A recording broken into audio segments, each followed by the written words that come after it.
Today I'd like to speak about something.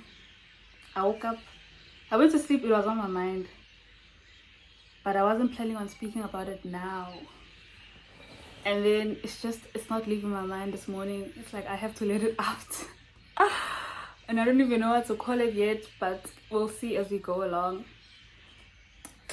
I want to make an example of how, okay, if you call yourself a child of God, or a Christian, or a Christ lover, or however you may like to word it,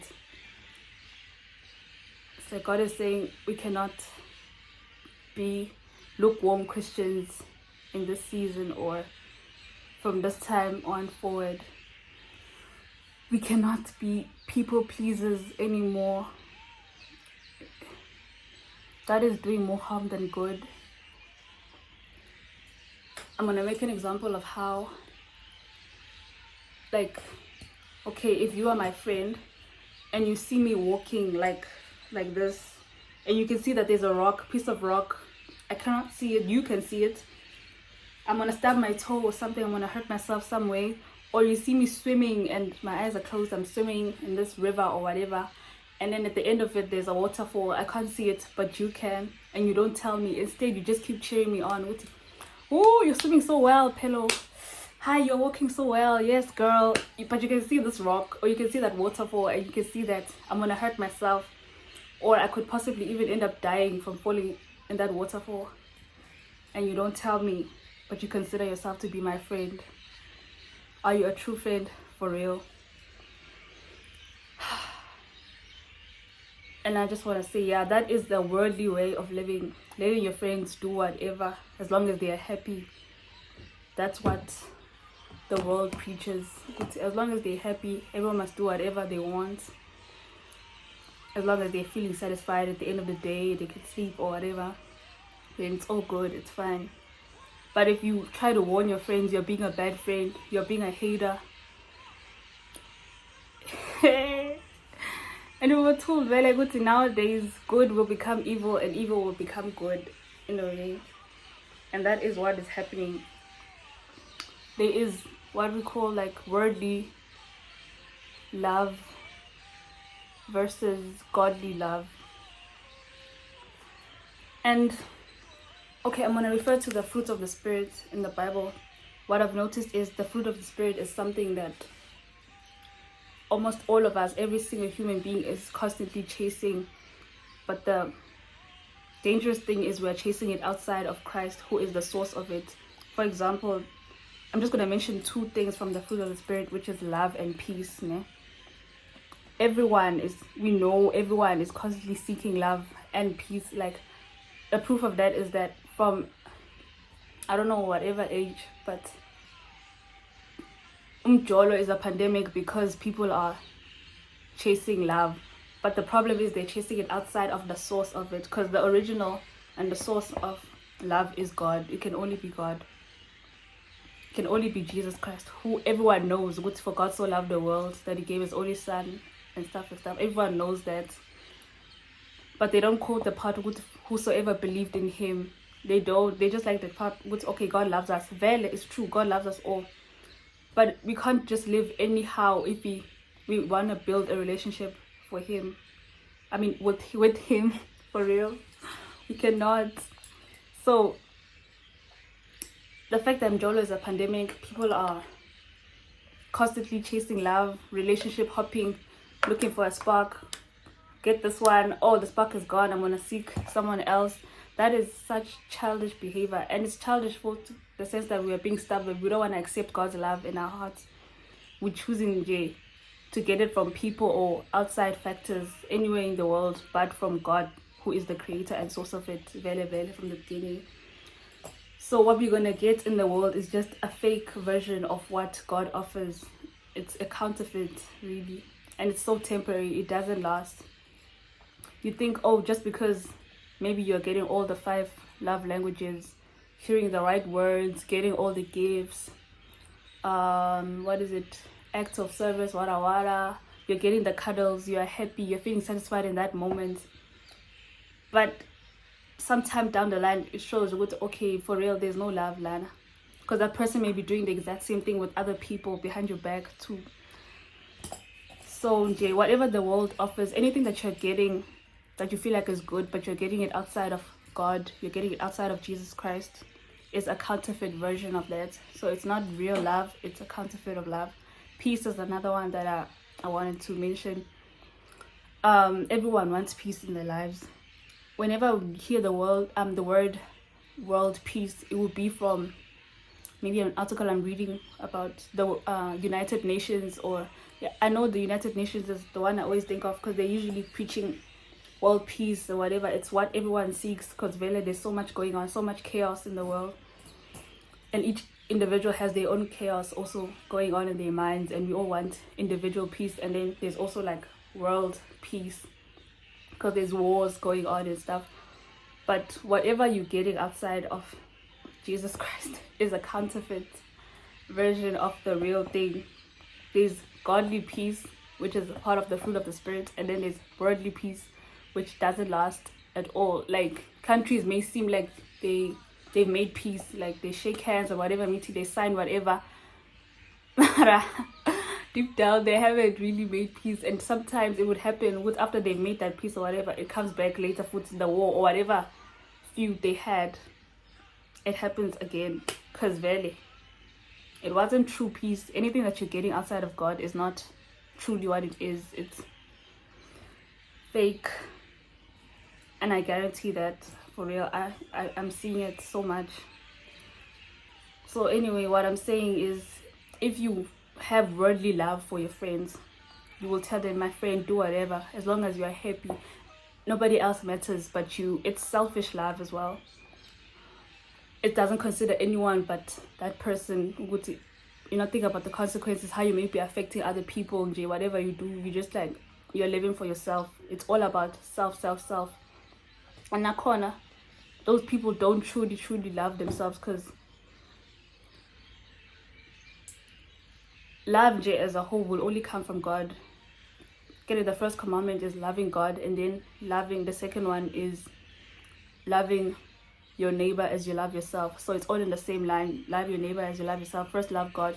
You're incapable of loving yourself truly and your neighbors if you're not loving God. And then godly love would be a friend that would tell you, my friend, right now you are headed down a destructive path, and I don't like to see that for you. I want you to be truly happy, not happiness doesn't last, so I want you to have joy in your life, and joy will come from God, which is another fruit of the spirit. It's much more everlasting than worldly happiness and stuff. Happiness which is acquired by maybe getting things. If you get a bank notification with, oh, Nanzi imali ngenile, you are happy in that moment, and you're shopping and you're happy, or you pass that test, you are happy. But joy is there regardless of circumstances, whether you have the money or not, whether you're passing or failing, no matter what is happening, joy is always there, knowing that you have God by your side no matter what happens in this life. That is joy. So what else did I want to say? Okay, yeah, that's that. And then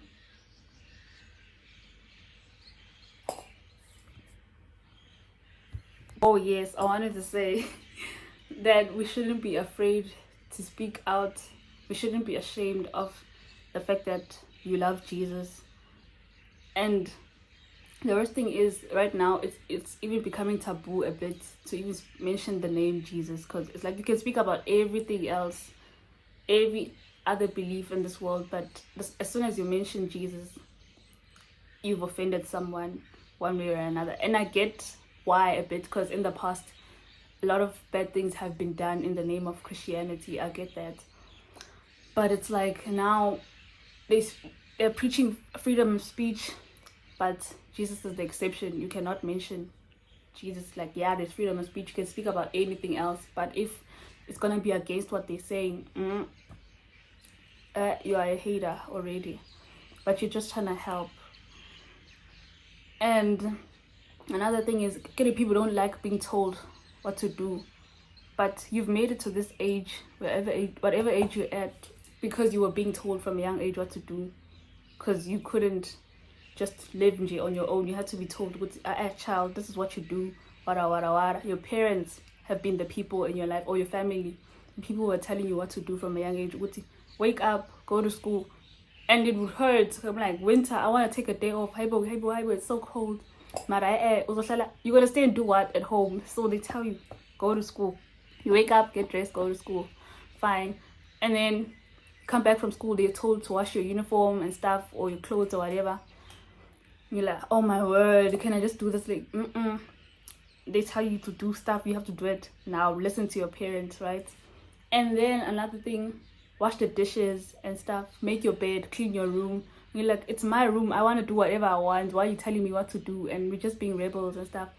But at the end of the day, the truth is your parents are the ones that provided that bed for you to even have to make, the food that is messing up the dishes for you to wash. You have the privilege of washing dishes because there's food to eat. There's clothes to wear in that are dirty and need to be washed right now. You have a school to go to and stuff like that. Even though it all feels like, yo, I don't want to do this, but you have to do it because you are your child's parent, right? The fact that you are doing the things that your parent is telling you to do, it shows good you are their child. You belong to them, right? That's the thing with God as well. Our Father, He is our Father. And if He tells you to do something, even if it goes against your own desires, you have to do it. And that's how it shows that you are His child, basically. Even though it hurts, because you see with how, Baba, you're telling me to do this, but you see the other kids who are my age, they're not doing this. They seem to be having fun. They're doing whatever they want. But God is telling you to be set apart, to not do the things the way that the world is doing. Even though it hurts, it feels unfair. I'm young, why can't I do whatever I want? But God has told you to do so. And if you are calling yourself His child, you have to obey Him in every way, in everything you do, everything you say, how you speak, how you treat people in all your relationships. That must be different from the way that the world does things. And I know they always say you think you are better than them or whatever. But you should know at the back of your mind that you are not better than them. You are just simply obeying your Father for all he has done for you and all He will continue to do for you. And never be prideful or arrogant. Arrogant. Do not be arrogant, okay? Instead, just pray for your friends if you feel like you can't speak to them about the things that they're doing yet. And especially if they are lukewarm Christians as well. Just always know that you have received the grace of God for everything that you have done. God has forgiven you and He loves you and He wants the best for you. He wants you to actually live for Him, and it's a rewarding thing. It's not a waste of your time, really, even though it may look like it when you are young, but you will see when you are older just how helpful it was. The same way you'll be grateful that your parents sent you to school, they told you to do all these things, clean your rooms, and when you get older you see, okay, I can actually take care of myself now, and I'm so grateful that I'm here in my life because I was forced by my parents to do certain things even though I didn't like it at that time. But when you are young, also in your spiritual walk with God, you'll be told to do certain things, to not do certain things, and then it will hurt at that time. But once you grow up, you see, once you've grown with Him, okay, that was actually helpful in that sense stuff. So do not be arrogant. Your friends will also, in their own timing, in God's timing, He will help them realize like how destructive the things that they're doing are if you have friends like that. And yes, do not think you are better than anyone ever.